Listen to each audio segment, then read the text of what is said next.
again, it's me, Cinnamon. I'm a 23-year-old working a corporate job who loves all things personal finance, especially budgeting, and today I'm going to do something a little bit different and go over a spending recap. So I haven't done one of these in a while, and I really need to do them because I feel like this is where the accountability comes in. So I hope you guys like watching these as much as I like watching these. And yeah, let's get into it. So for starters, I assigned $5,409.86 this month, and that's pretty much what I brought in income. And I'll go over to my reports to show that breakdown. I wish they did show the breakdown on the budget page, but they don't. So my income sources were $18.06 in cash back, $3,080 in a bonus from work, and this wasn't a merit bonus. This is a signing bonus I got earlier that I'm just having paid out monthly so that it reduces my taxable income for the year because it will be paid out across 2 years rather than in one lump sum in 1 year. And I also got my normal paycheck from work of $11,646.16. And just to clarify, these two numbers, these are actually pre-tax numbers. They're my gross numbers, and I take out taxes on ynab because I like using ynab to track my tax burden. I also got $188.26 from my high yield savings account interest. I actually got a good amount of money from my high yield savings account this year, and I totally neglected to take taxes out for that, so I will probably owe money on taxes at least because of all of the interest I earned this year. I also got a reimbursement for work of $50 for my phone bill and $427.38 for my commuting expenses. And again, I separate these two categories out the way I do because one set of reimbursements are not taxed and the other set are taxed. So yeah, that brings us to the total over here. And as a spoiler, you can see that I spent $3,305.77 more than I made this month, but I'm not worried about that at all because I didn't go into any debt. But yeah, like I was saying, even though this number is negative, I didn't go into any debt. The reason why this number is negative is because I spent money that I had been saving from past months and actually past years in December. So it was just using money from other months. And let's get into that breakdown over here. So like I said, I was working on my gross numbers and you can see what I actually paid in taxes, which was $3,713.81 over here. So that means that I netted like $11,700. And I'm going to use that term loosely because again, I didn't withdraw any money for taxes on my high yield savings account interest, which because of my tax bracket would probably be like at least 30%, and that's not even considering like state. I don't know if I need to. So that would have been like an extra $60 in taxes or something like that. One area that you can see I kind of overspent in is that I assigned $0 to rollover investments, and this is the category that I use to track money that I saved in 2022 to invest that I didn't actually invest in 2022. And I made the separate category for reporting purposes so it wouldn't look like I saved more of my 2023 income than I actually did because that was actually 2022 money. So yeah, I assigned nothing to here because again, I shouldn't be assigning anything to here in 2023. But I actually did go ahead and finally make those investments, and that was a total of $2,798.46. And just to show that this is with old money, you can see I had it here back in November. So yeah, this is just like one part of my overspending for the month, and you'll see some other categories that account for it as well. The next set of things I would do is make my core savings and investments. I'm not really in the mood of saving right now because I have an emergency fund I'm comfortable with, so I'm just pouring as much money into investments as I can. Or I guess that's not really the way I'm approaching it. I come with a fixed number I want to invest for the year and try to hit that target. So you can see those savings rate goals I have set up here. And in total this month, I invested $4,188.03, $2,048.59 of which went into my taxable brokerage account, and the other money went into my HSA and my 401k. And you can see another category where I overspent was in my taxable brokerage account contribution because I signed or I spent more money than I signed. And that is because, again, I had some money left over from November because it just is a little bit of a lift to sign into my brokerage account and actually make the transfer. And then once I actually make the transfer, remember to actually make a trade because they're like limited hours you can make the trade. For some reason, if I try to do any off hours thing, I have to like remember to do it first thing in the morning, especially because of the time zone I'm in. I don't have that much overlap sometimes. So, yeah, I do miss actually making that transfer a few months. And so I wanted to do it in December for sure because I don't want to rely on that rollover investments category going into 2023. So, what else? Okay, for my actual spending, like where things get good, is in my core spending category. So, this covers my rent, 1700, renter's insurance, utilities. As you can see, utilities are just bleeding me dry right now. I feel like my utilities are super high, and I'll have to look into that, but they look lower for January, so I'm doing okay so far. Um, yeah, Google storage, which I haven't gotten rid of yet. My phone bill, which will get reimbursed. My commuting expenses, which will also get reimbursed. Um, what else? My transportation.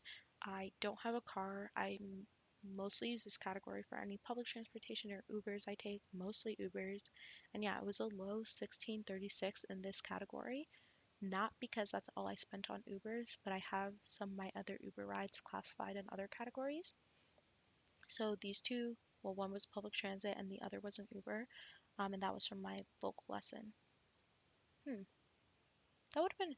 Oh, I took it to my vocal lesson. Okay, that's unusual. Usually I take a public transportation there and Uber back, but I guess this time I did the reverse. That makes sense, though, because that does match my memory a bit more. Where things get really bad for me is with eating out. So I made a separate groceries category for 2024 so I can better track what's groceries and what's eating out. And I never needed to do this before because if you watch my channel, you would know that I don't cook, or I wasn't cooking. But in December 2023, I was cooking. And guess what? That did not keep me from overspending on food. So I normally budget $600 to spend on food, which is a generous $20 a day. Like, even if I ate out every day, I could hit that number because, yeah, I could. It's just that I mostly get food through Uber Eats. So, like, that ends up adding like an extra $10 in fees and everything like that. And then if I ever do any, I don't know, extra food spending, it just is what takes me to like the 1,000 mark. So I don't know if I said this number already, but I spent a total of $1,142.92 on food, and the breakdown of that is really bad. So I start off the month with Uber Eats, but I had a coupon or I had a gift card. Yes, someone gave me a gift card. So it was a very cheap Uber Eats day. And that's one of the funniest parts. Like this number would be higher, but I do get like free food. I do get gift cards, and I also get Uber Cash from my Uber One subscription. So it reduces this number a little bit. Okay, those things are in contradiction, but you get the point. I also got a lot of Panera, and where things got really bad is that I decided I wanted to start cooking in December, so I ordered HelloFresh. But when I actually made the order, I was gonna get it in like a week from then. So I was like, oh, okay, well, this is my last week eating out. Like, I can eat out to my heart's content. So got Sweetgreen for lunch, and like Sweetgreen, honestly, I think it's what I can get like every day and still hit my budget, even though it is like overpriced for a salad. And this price I got low. I had like a coupon and I have a Sweetgreen membership that gives me $3 off my order. So yeah, it was kind of like $6 more than this, $18. And I also was like, I'm gonna be able to eat out as much as I want before I get HelloFresh. So I got PF Chang's and I just ordered dessert there, banana spring rolls and a drink, which came out to like, I don't know, I don't remember what it came out to. But the drink itself is $8, so the drink is really, really expensive. Yeah, and then my HelloFresh order came out, but I didn't get the delivery yet. So I was eating at my favorite restaurant and I got lunch and dinner there, something I never do. But again, I thought I'm gonna start cooking. Same mentality. I'm gonna start cooking. I think my HelloFresh actually came on the 10th. So I was like, oh, this is the last day before I start cooking. Let me get PF Chang's banana spring rolls again. And this time, because it was like my meal for the day, or it wasn't my meal for the day, I guess, because I got bakery things earlier. But that would have been, no, that would have been the same day. Yeah, I don't know. I decided I was gonna try like an appetizer there of these wontons, and it was six. There's six filet mignon, um, spicy chili wontons. They were so good. They blew my mind. They blew my taste buds, and I became absolutely addicted to them. And so that is why you see me getting like PF Chang's all the time. And again, this was so low, like $6 less than usual because I was using Uber Cash. Like just getting the wontons and the drink is $38, and that is because the wontons are $20 on their own for six of them. So it's just like really expensive. So yeah, all throughout the month, I was getting HelloFresh. I actually was cooking. I was loving all of the things I was making, but I would like play a mind game with myself where I'd be like, well, I'm cooking and I only spent $60 on these meals. So I have all of this extra money to spend on eating out and just like, yeah, not staying in touch with anything. So you can see lots of sweet green, few snacks here and there, HelloFresh, but still doing Uber Eats. And I was doing a lot of weird things I don't normally do with Uber Eats. Like I got a lot of breakfast. One thing I also discovered is this brunch place near me that is so good. The best French toast I've ever had. I don't know why I wrote pretty good. It was amazing. Um, yeah, and I miss it. And one day I will get my food budget in a good state and I will reward myself with that French toast. Expensive ice cream. I love this ice cream place. These two ice cream places that are pretty expensive. More breakfast and Panera and eat cuisine. Like I don't even eat a variety of foods. Like you guys can see, I'm ordering from pretty much the same places. Um, because I know what I like at this point.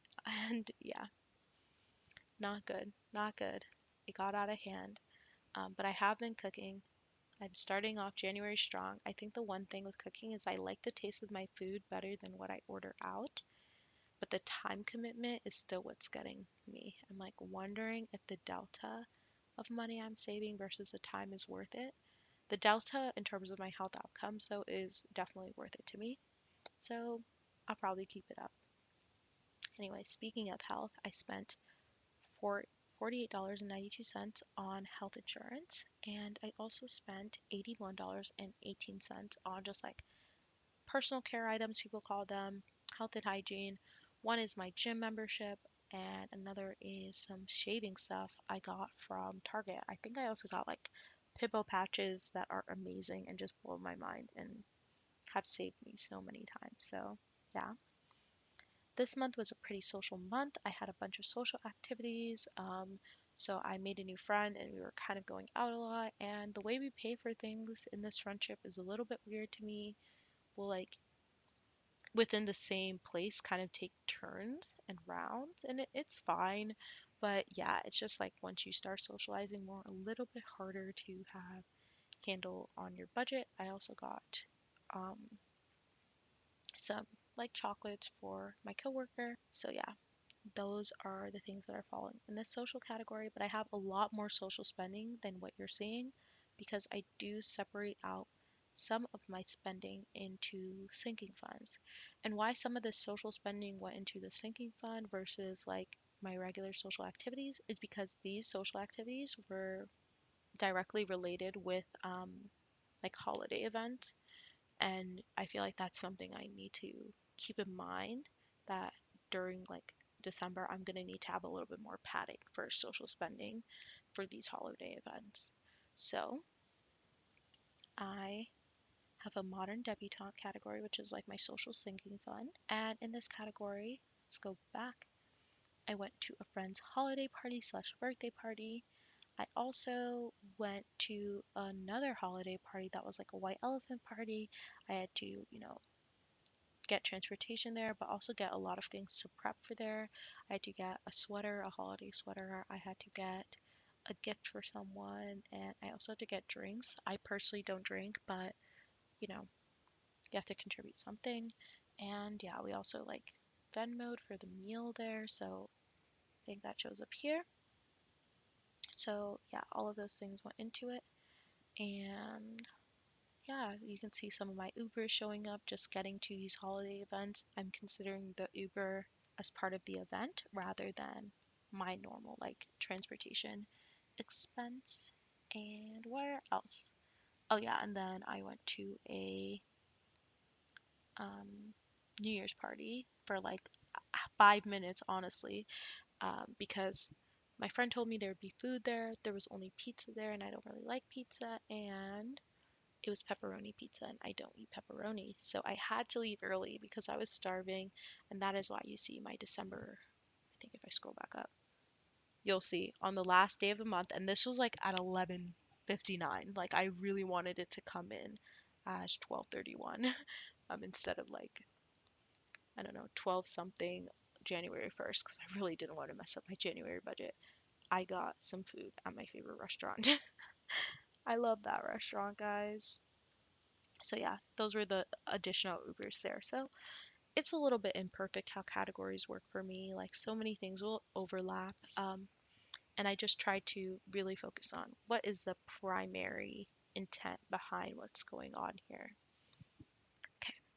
And I think for my last bit of spending, I gave $120 to both of my parents for some holiday spending. So yeah, that is what I got up to in December 2023. I'm really excited to show you guys a better January. It's already going pretty well, but we are only, oh my God, we're only 4 days in. That's actually crazy. I thought we'd be like halfway through January by now. We're only 4 days in. I hope I can keep it up. Yeah. Anyway, thank you so much for watching, and I hope you have a great start to your new year. Bye.